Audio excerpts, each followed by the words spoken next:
In other news now, there could be mayhem on the streets of Joburg next week if the NGO sector follows through on its threat to shut down the city. More than 1,000 members representing about 60 organizations marched to the Premier's office. They're lamenting the plight of community caregivers and auxiliary workers who fall under the Social Development Department. eNCA Hloni Mtimkulu was at the protest.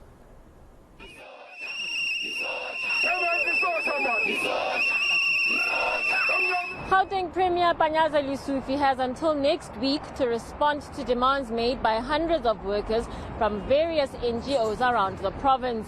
On the list is a call for better working conditions.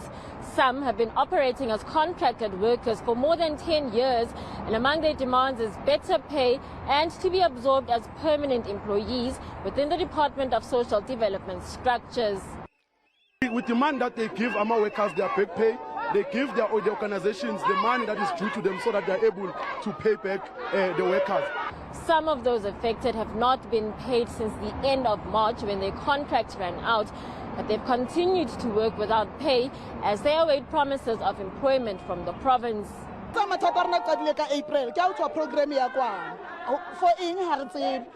we are not, the organizations are not from now on, the distributed the food parcel.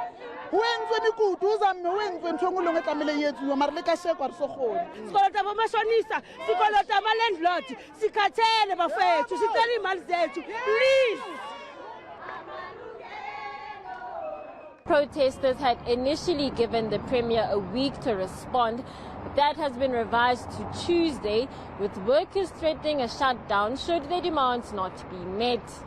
Premier pronounced on the 4th of May that all the organizations that we are leading, the 262 organizations coming from supported by social development, must go back to work. And then unfortunately we are not getting along. We don't find justice from the utterance of the Premier, where officials have withdrawn the advert for 62 organizations, 26 in City of Johannesburg and 36 in Ekurhuleni. My commitment was 7 days. They say 3 days, but my commitment was 7 days. So I think we'll have to find a way how do we deal with it between us and the DST. Meanwhile, the group will also need to find common ground with a split between the politically neutral organizers and those accused of hijacking the action for political motives. Hloni Mtimkulu, Johannesburg.